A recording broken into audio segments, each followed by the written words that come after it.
another day, another fun learning with chemistry. Hi everyone! Today we are going to discuss about the types of percent in concentration. But for now, let us define what is concentration. So it is how much solute is dissolved in a certain amount of solution. So, diba, as what we have discussed, ang solution is the product of the solute and the solvent. So, diba, ang solute kay mao man siya ang substance nga ginadissolve sa solvent to form a homogeneous mixture called the solution. So, basically, ang solvent is mao na siya ang gadissolve sa solute. For example, salt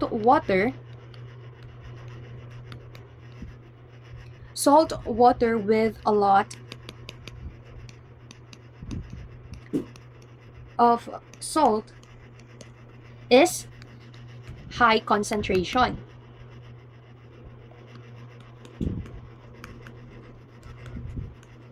High concentration. And salt water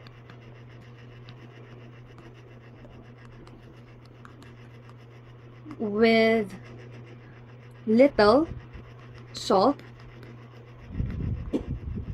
is low concentration. So this is what it means to how much solute is dissolved in a certain amount of solution. There are several types of percent in concentration, but for now, we will going to discuss the first four types of percent in concentration, which is the mass percent or the weight by weight, the weight by volume, the volume by volume, and the volume by weight. So let's start with the weight by weight. Weight by weight shows how many grams of solute are present in 100 grams of solution. So, how many grams of solute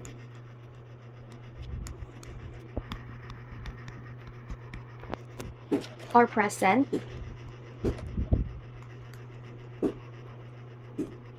present in 100 grams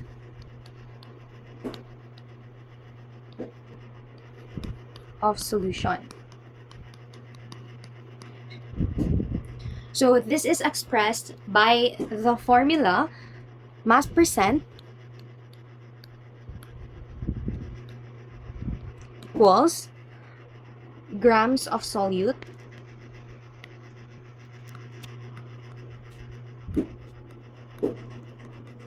divided by grams of solution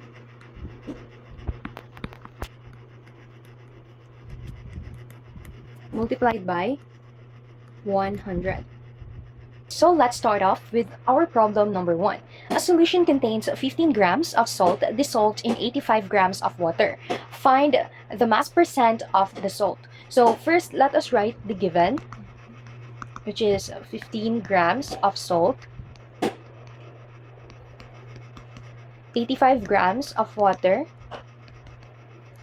and what we are going to find is the mass percent or the weight by weight percent of the salt.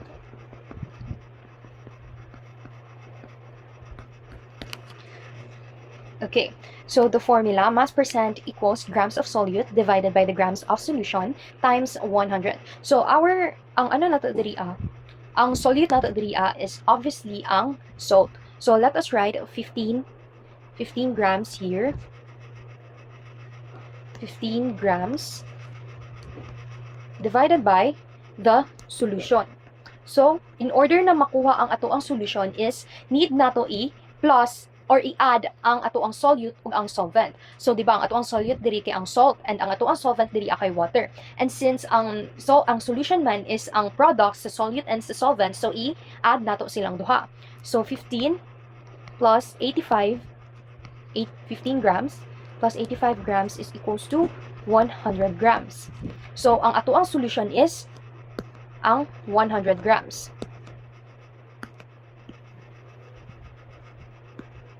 So, isulat nato diri 100 grams.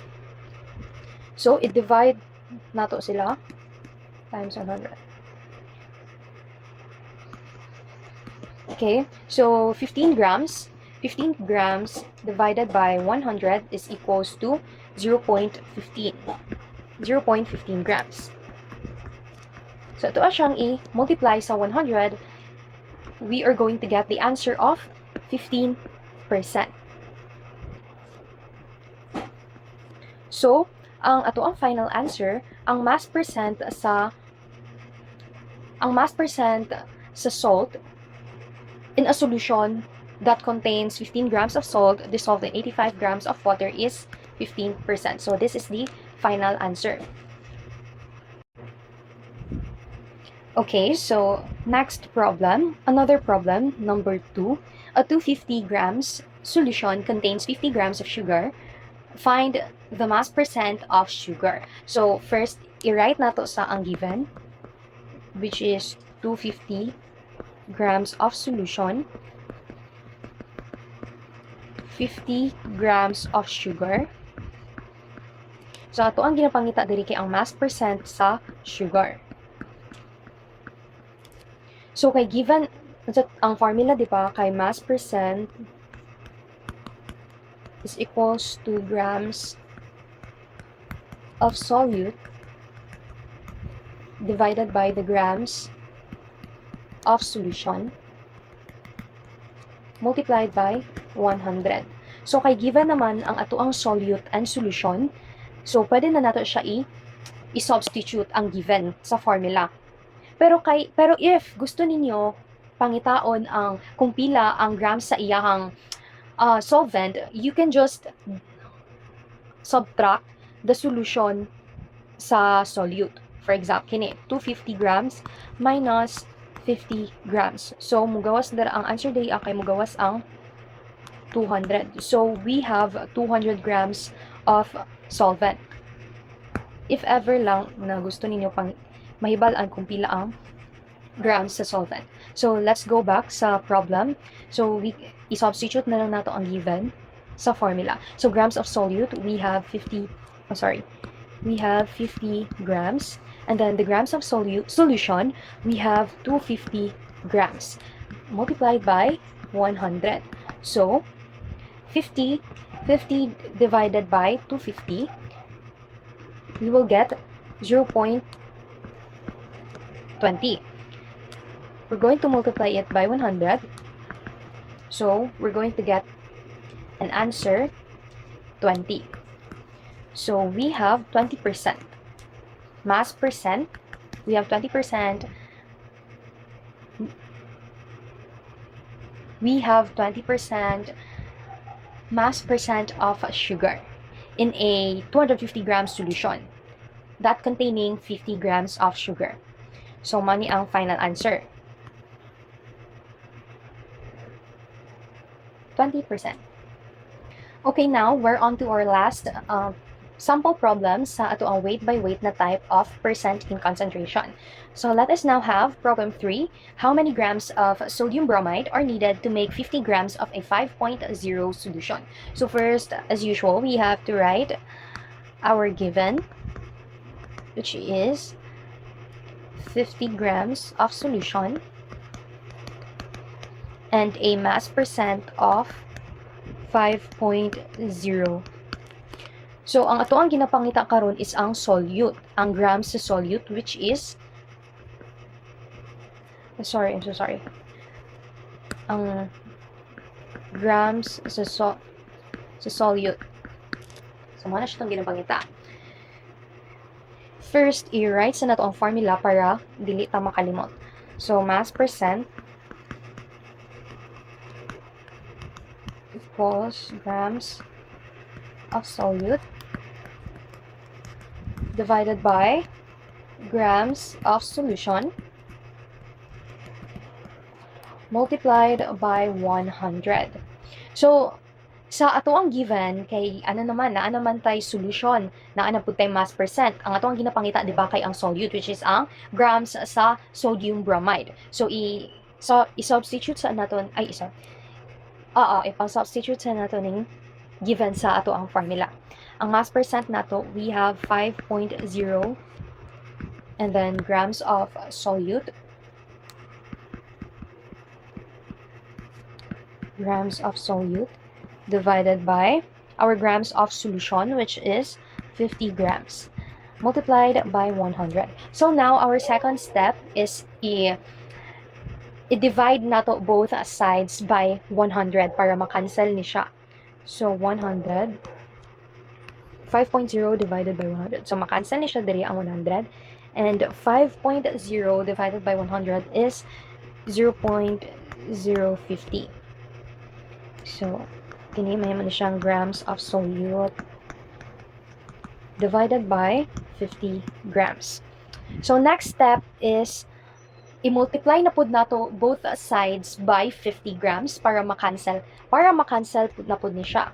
So, 50 grams, makancel ni siya diri and then multiplied by 50 grams. So, 0.050 times 50 is 2.5.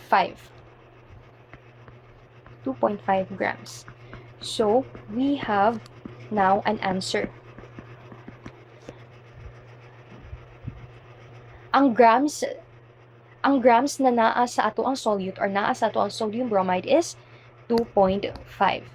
So, this is now the final answer. We have 2.5 grams of sodium bromide that are needed to make 50 grams of a 5.0% solution. Okay, so now we're going to proceed sa ato ang second type of percent in concentration, which is percent weight by volume. So it basically means grams of solute in 100 ml of solution. So it is expressed by the formula weight by volume percent equals mass of solute in grams divided by volume of solution in milliliters multiplied by 100. So, itry na to ang formula sa problem 1. A solution has 10 grams of salt in 200 milliliters of solution. Find the weight by volume. So, ang isulat sa nato ang given, which is 10 grams of salt, 200 milliliters of solution,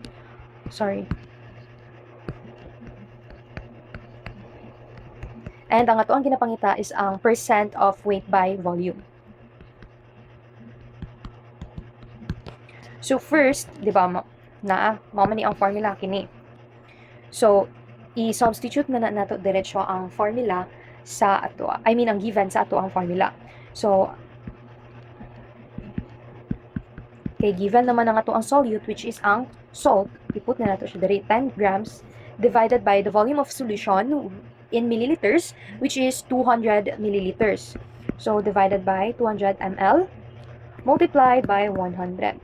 So, 10 divided by 200 is 0.05.